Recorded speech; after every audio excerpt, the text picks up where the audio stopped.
Good afternoon and Assalamu alaikum, everyone. Um, I'm coming from Karachi to Kentucky. It took me about 30 hours getting here.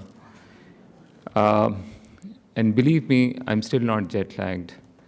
And the reason for that is the incredible and the spontaneous hospitality that I've gotten over here. And a big, big thank you from the bottom of my heart for the organizers and all of you. Thank you very much.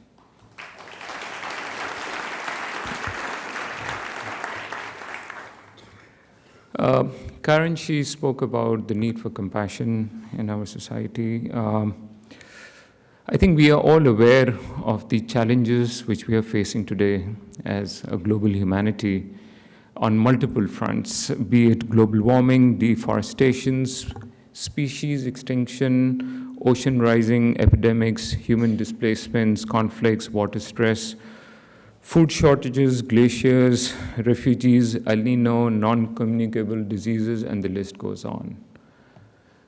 A lot of these problems have been around since a long time. The issue today is that the scales have increased so much that there is a sense of urgency because a lot of these issues are coming to the tipping point where they will soon become irreversible.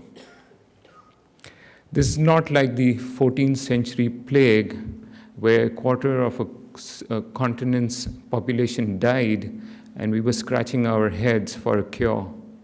Today we have the technology, the resources, and the solutions to find and cure and solve them without exception. And yet we are failing miserably.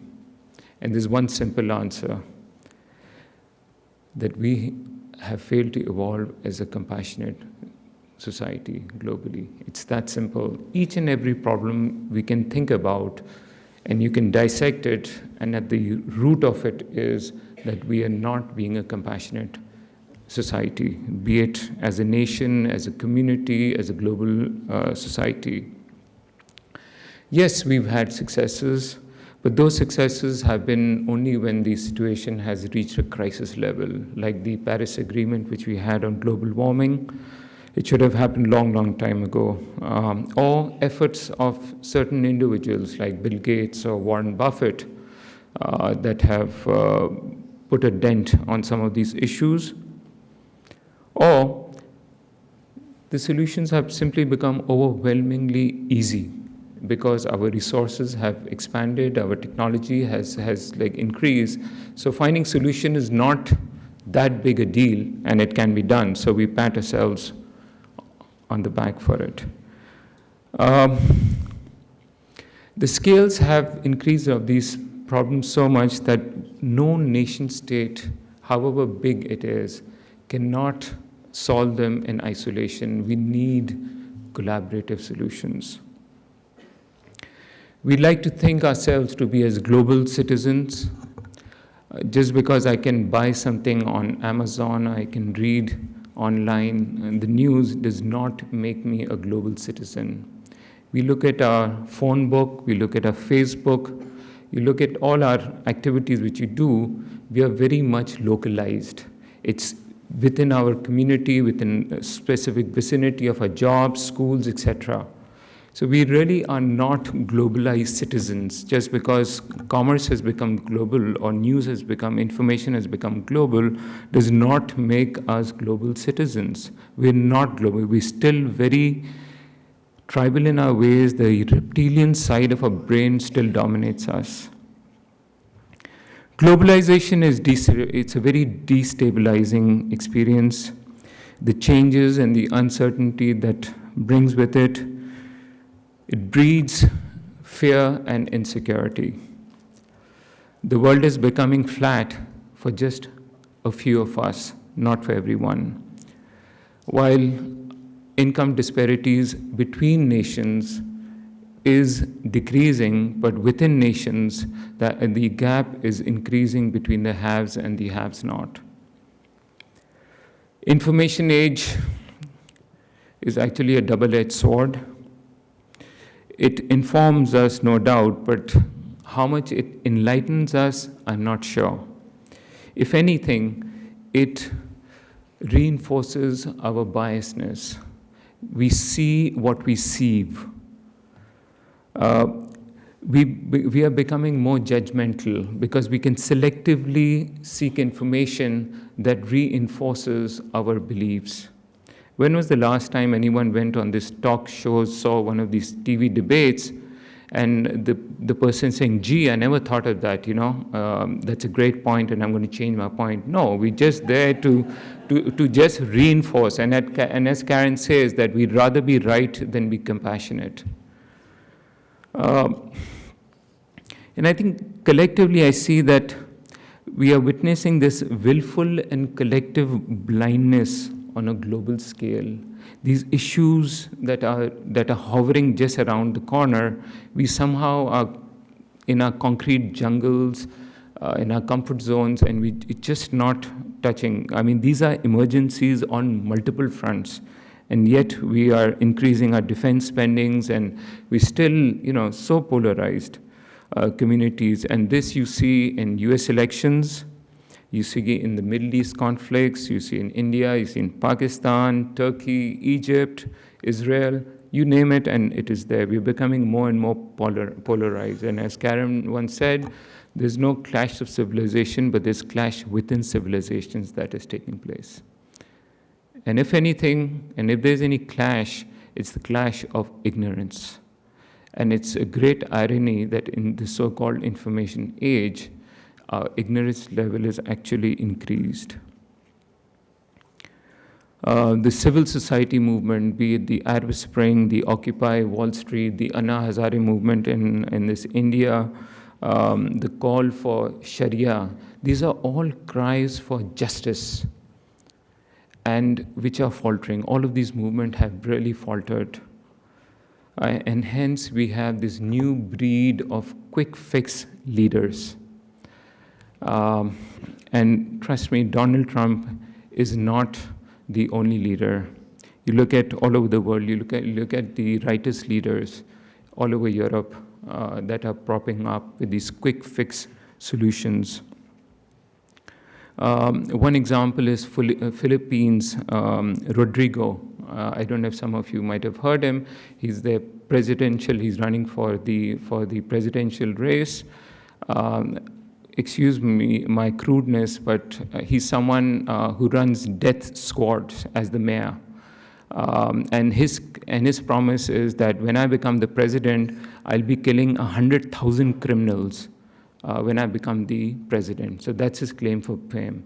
Apart from being as an entertainer on a TV show, womenizing in his 70s, and calling the Pope a son of a bitch. All right, this is on national TV. Not to mention, there was a prison riot in his constituency where a nun from Australia was raped and killed. And his comment at a rally was that first I felt sad, but then I looked at her picture and she was really pretty. And I felt that me as a mayor should have had the first go at it. And guess what?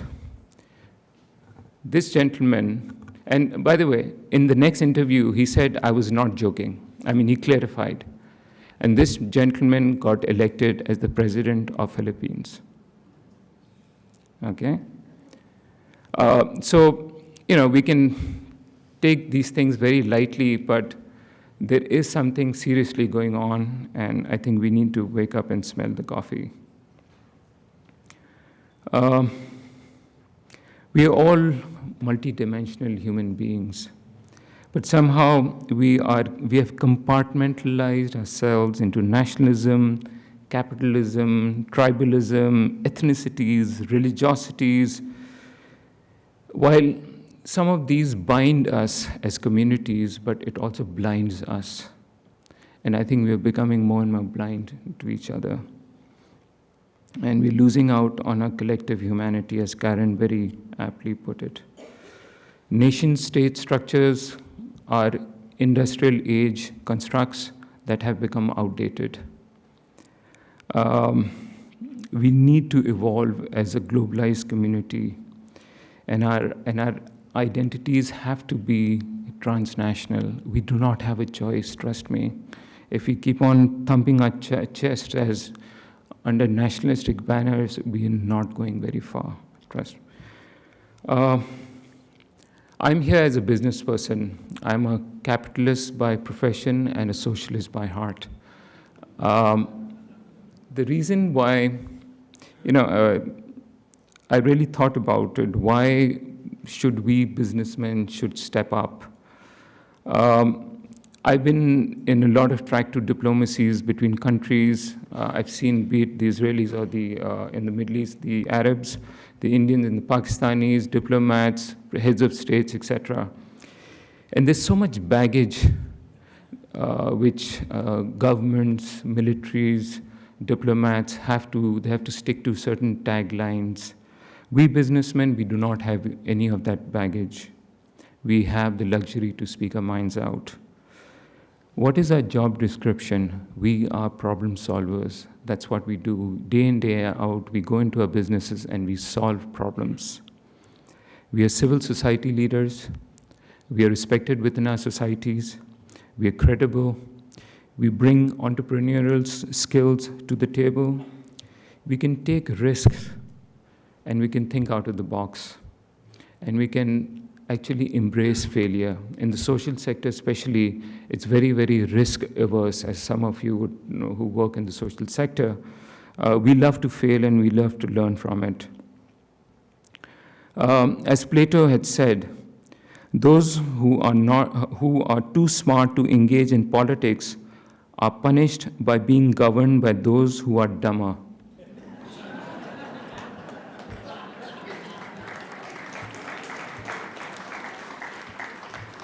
Now, I'm not advocating that every business person should join politics, but we need to step up to this game.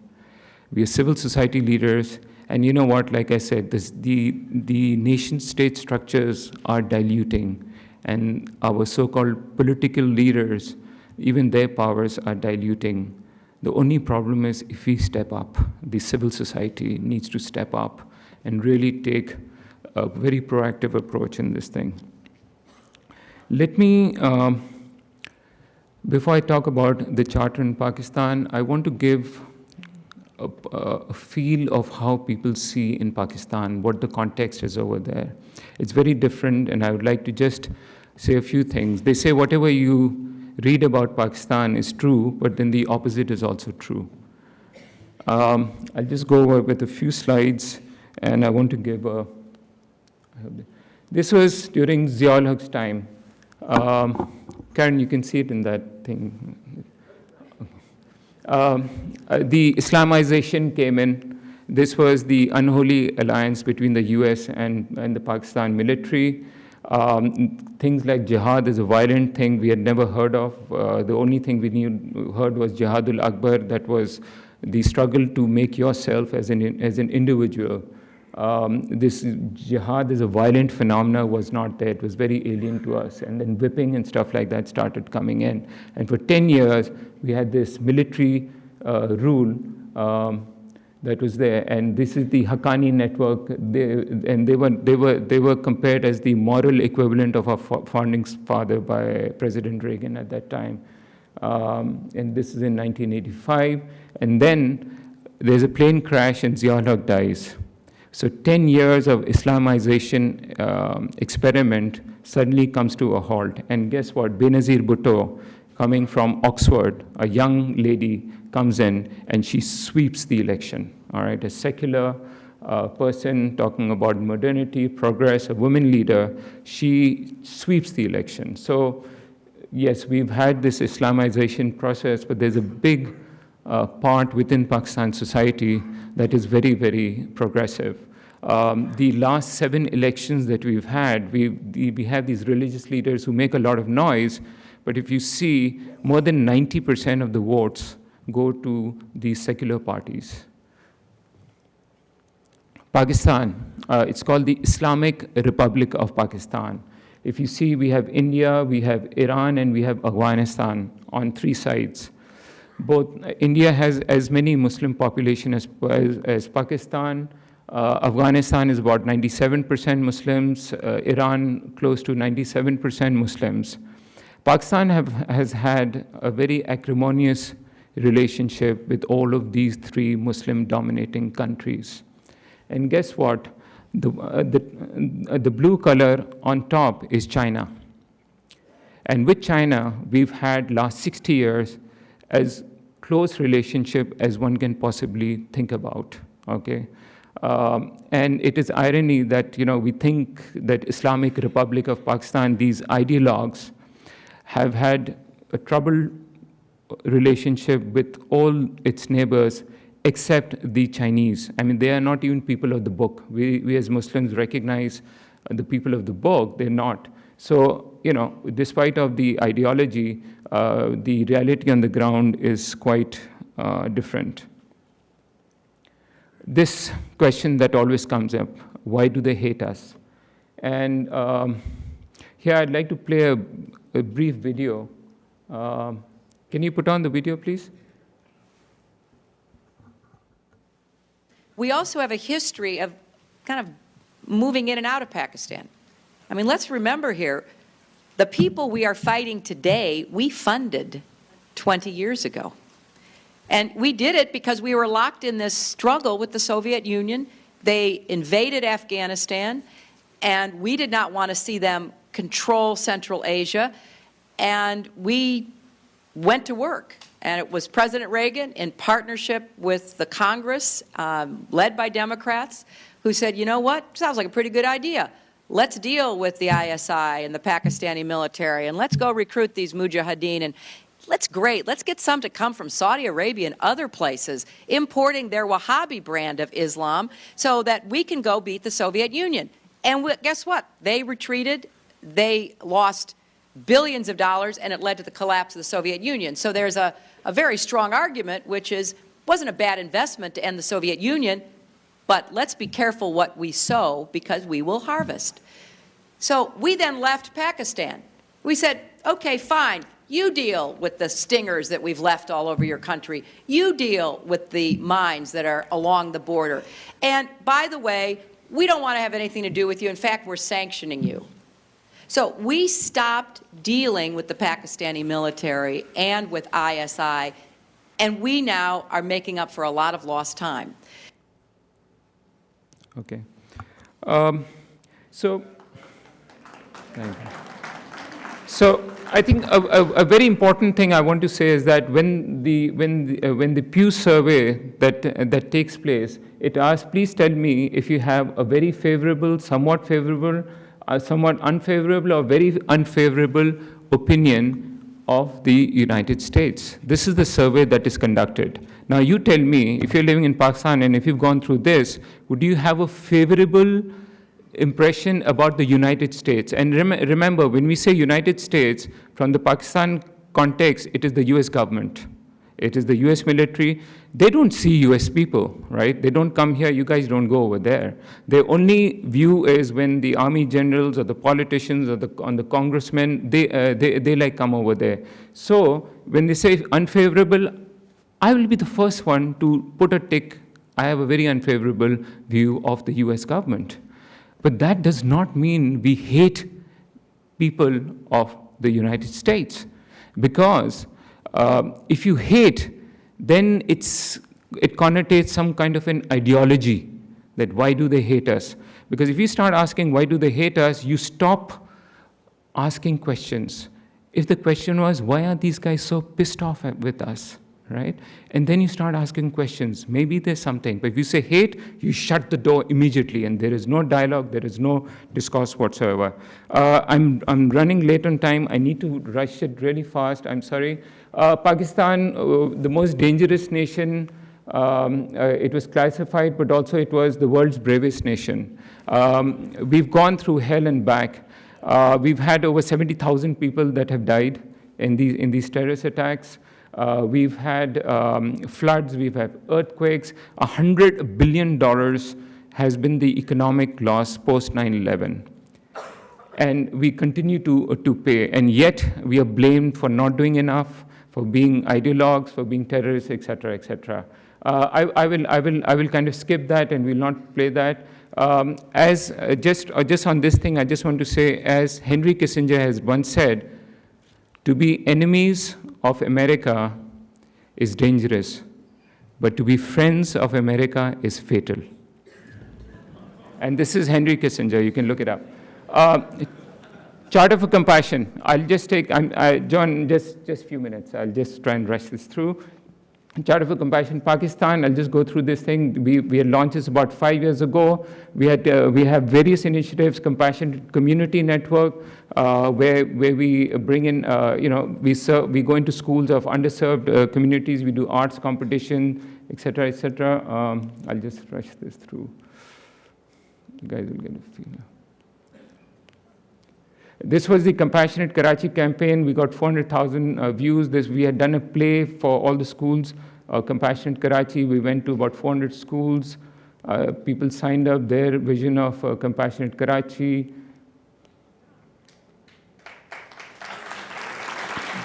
Thank you. This was a compassionate story. What is your story? And by the way, for that compassionate, we not only went to school, we even went to the central prison to get their view of a compassionate Karachi. This was a book which we launched. Ultimately, we came up with a charter. This was at the Karachi Literary Festival. We launched it over there. We read it out over there, and then we had people signing it up. Then we created this charter.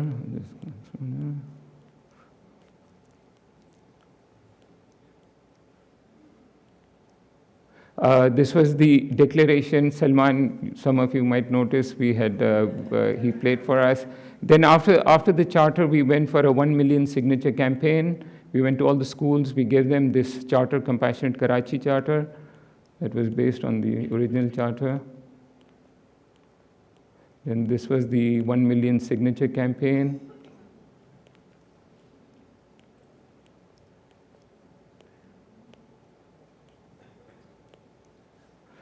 Compassionate School Network. These are the skills on which we work, from teacher training programs. We have modular lesson plans, school activities we do, and it's a whole host of things. I'm sorry, I'm trying to rush through this.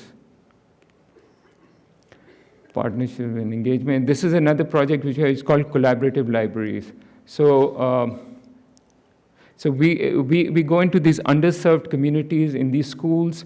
We took 15 of them, and we took them over and we made libraries over there. Now, these were the libraries. And then we had these 15 underserved schools being adopted by 15 privileged schools, okay? And then we had various, and then we had this book collection drives where those kids would bring in books, and they filled up these libraries. Then we had reading thing, we had debate club. And so the whole idea was not charity. We don't believe in charity. It's about cross-learning between communities, and it was around activities. We had debates, etc., shows. Then this is cricket. Some of you might know this. We have this Compassionate Cricket. This has been going on since about 3.5 years. We have in these underserved communities. And again, it's not about making people, these underserved community kids play cricket. Through the coaching, we teach them compassionate skills. Even through those libraries, we teach them compassionate skills. So cricket is like the carrot, and through that, we teach them. So they have these regular tournaments. We are in 3 major underserved areas. Mumkin, this is the word Mumkin mean to make it possible. And this is a women empowerment project. This was a pilot project which we did. Here again, through teaching them these kind of skills of pattern making, etc., teaching them how to be a good mother, good sister, good housewife, etc., etc. What was different here was that we taught them marketing skills, branding skills, entrepreneur skills, and we did 3 things. We have created 3 spaces. One was the training center, one is a retail space, and one is like a community women's center. So whatever they stitch, they can sell within their own community. So hence self-sustainability starts coming in. This is another project which we launched about compassionate footprint. This is about adopting trees. It's not just planting trees, and it's a long-term thing. This is compassion. During month of Ramzan, we do that. This we've been doing since 5 years now, that during the month of Ramzan, we throw out a challenge where we have children come up with innovative projects for their own communities. What can you do within your own community during the month of Ramzan? And then we have this panel of judges, and then we have this competition. Each one comes up with their own projects, what they did, and then we give them seed money, 75,000 rupees, 50,000 rupees. From this seed money, then we mentor them to go and increase their activity. And some incredible projects have come up with these kids.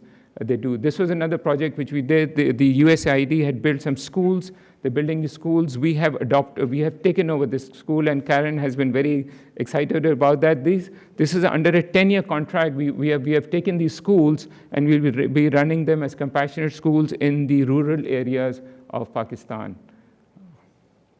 And this was we've recently taken them over. So that's it. I think I just want to conclude, if I may. Thank you. 1 minute, sorry. Thank you. I just want to conclude why our parameters, what we do. Whatever we do, we have to see at least a 5-year time frame. They have to be sustainable. There has to be meaningful impact. We need to ask what is unique about it. What is unique that we can do differently? How can we scale it down the road? It's about hope and inspiration, not charity and pity. It's about creating successful models for other people to emulate. It's about connecting the dots. It's about advocacy. It's about policy change. And we always stand for something instead of standing against anything, right? That is key. We do not get into any controversy. We don't pass any judgment on everything. There's no one grand vision. I don't believe in any grand visions. What I believe is a bold direction, right? And as the Chinese say, to cross the river by feeling the pebble underneath your feet. And that's what we do. We keep on evolving our models. And with that, thank you very much.